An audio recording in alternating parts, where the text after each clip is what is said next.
Welcome back everybody to Will It Survive on BeamNG.drive, and once again we're taking 3 vehicles down the car jump arena and seeing if they're going to survive. And the first is the Yakuza Pigeon, the 600 version, basically the fastest version on this game in standard form.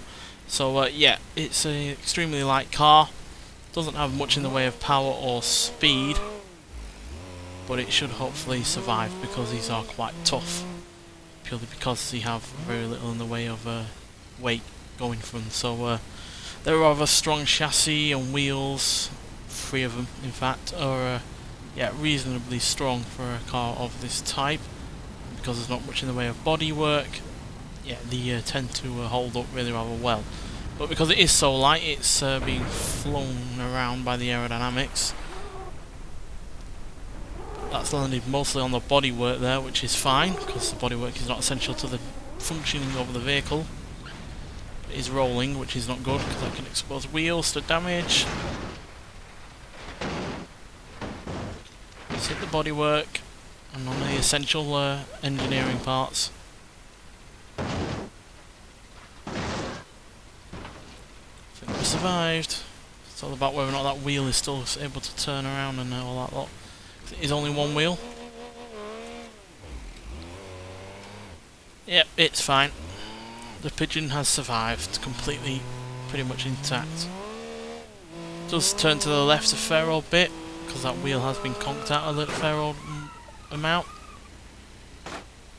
So it's a little bit difficult to control, which is the case with the Pigeon in general, to be honest. It's not the easiest of vehicles to drive around, because it does fall over quite a fair bit. Yeah, it's a little bit iffy to drive. It drives nonetheless. And that's the only real requirement on this series, so I mean, it probably handles even better in reverse. Especially when we've got a water grind again. So yeah, there we go, that's the Pigeon surviving in really rather fantastic style, to be honest, because it did flip around a fair old bit, and it has taken a decent amount of damage, especially to that front wheel, which is clearly the weak point of this car. The rear end is generally quite strong, and the wheels generally do hold on reasonably well, but yeah, it's that front wheel that is the weak. I say that just as I did that, and it's pulled everything off. Oh well, whatever, it survived. So let's move on to our second vehicle.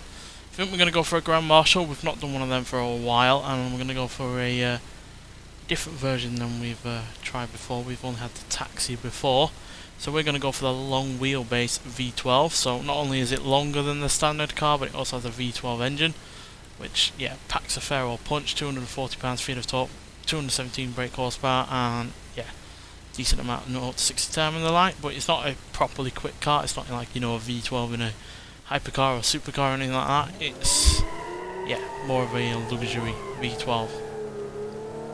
So not high rates of speed or anything like that, but it is a big old heavy car and with a big old heavy engine. And it's certainly going to go a lot quicker than the Pigeon. As you can see, we're doing 160, 164 as we go off the ramp. So we're going to come down hard on our front end, because obviously we do have a large engine up front. But I imagine it would do that even with the standard V8. And that front left isn't looking too healthy. We're taking a bit of bodywork damage there. But as long as we keep hitting that front left and keep the right hand wheel alright, we'll be alright overall. But I fear this is going to kill the engine, or at least the driveline. Yeah, it's killed the driveline.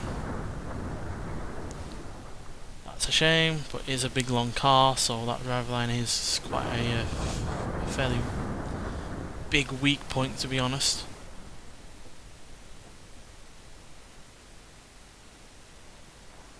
And splash. So the engine survived, and one front wheel survived, and the rear wheel survived, but we lost the front wheel and the driveline, which not being an all-wheel drive car, we can't afford to lose that singular driveline. Let's see if a little bit of braking at the end here helps.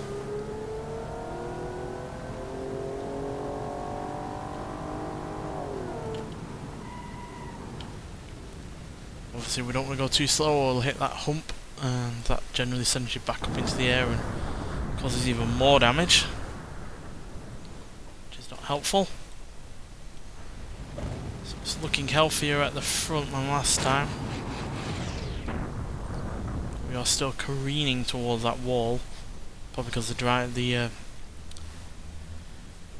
wheels have been cambered a little bit to the left, and that's why it's going left. And it's killed the engine this time. There's me praising the engine and it just completely gets mullered. The driveline survived this time, and more of the wheels are in better nick, but yeah, the engine has broken. If it's not one thing, it's the other with this car, eh? Maybe it's just too long to really survive these kind of impacts, because yeah, it is substantially longer than the standard version. You can see by the amount of legroom in the rear there. So let's see if we can just coast and brake at the same time.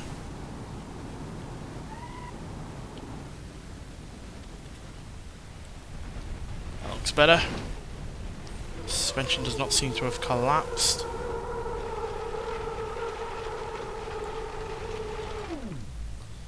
We look like we're going to hit the wall hard, hopefully not as hard as before. I'm not bothered about a wheel braking, it's the driveline and the engine that I care more about.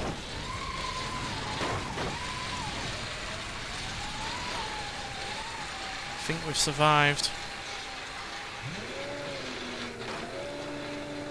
Well, it's really turning to the right, but it still moves, and that's the most important part.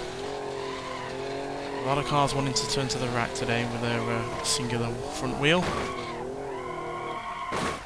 But it survived, and yeah, but it did take 3 goes, which I don't think the taxi had to go for 3 goes, but yeah, survived nonetheless, despite, you know, being a longer and heavier and far more powerful vehicle than the standard taxi. And finally, we're going to do a mod, which well, obviously the previous car, the Grand Marshal, was a modded version. But yeah, this is a mod that has been pretty much broken for the last few weeks, which is why I haven't done it. But we're going to go for the Gavril H-Series H45 Cabster Class C RV upfit. So yeah, it's basically a campervan. Like I said, this mod was broken for the longest of time, which is why I haven't been able to do it. It's not in perfect nick even in its current form. There's a table inside that moves around even before we've even hit anything, but outside of that it works fairly well. So let's see what it does. As you can see, it's quite a large vehicle, but if you've ever crashed the Caravan, you'll know that what this is going to break up like. I mean, in fact, the roof is already splitting apart, probably from the aerodynamic forces of going at 140 miles an hour, which it certainly isn't built for, I would imagine. The front has sagged down. We've lost some of the rear.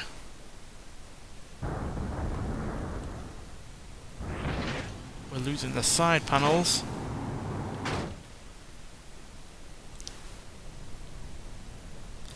The suspension seems to be alright, the driveline seems to be alright, and the steering seems to be alright, but we are coming to a wall now and we know what they can do.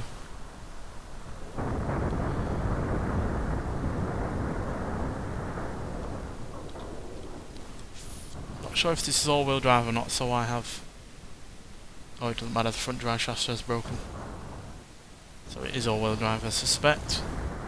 Not that it matters, we've lost pretty much everything on this vehicle. The engine has gone, we've lost a wheel, we've lost drive lines, we've lost the entire rear end, and now the engine as well as the fuel tank. So yeah, that is one broken heap of mess, so we're definitely going to have to be braking at the end of the ramp here. It's not the strongest of vehicles, that's for sure. Standard H-Series it is, but then that doesn't have to deal with the amount of weight that this has got going on for it, so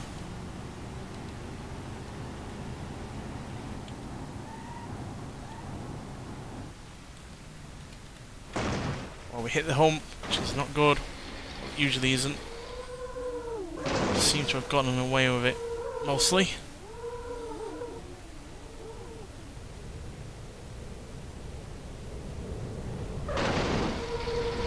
we've shedded more parts. We're careening towards the water. Oh, head on into the wall, that is never going to survive. In fact, the entire bodywork has shedded from the chassis. Yeah, completely rendering us nullified there. The engine itself, I think, has even ripped out from along with the bodywork. Oh no, it's there. There it is. So yeah, not much left of that vehicle, so let's try one more time. We'll try and coast it a little bit, see if that helps. We'll coast and brake at the end. By coast I mean stick it in neutral and let it fly.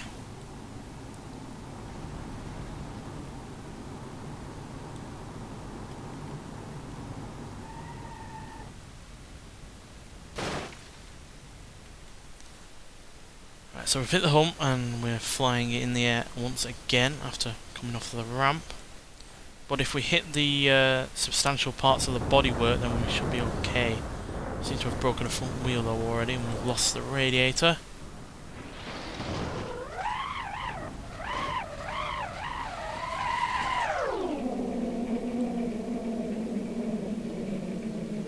Sliding, sliding.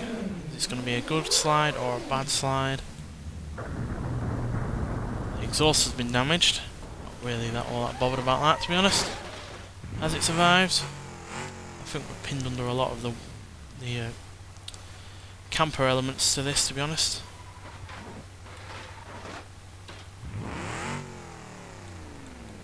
Something is stopping it from moving. Because it is... oh, it's because it's not in gear, that's why. Go forwards! Oh, something's still stopping it. Ah, is it because we're attached to the wall? Yes, it is. We're attached by this rear wall here that's caved in. Go forwards! Yay, we still work. Third time's the charm.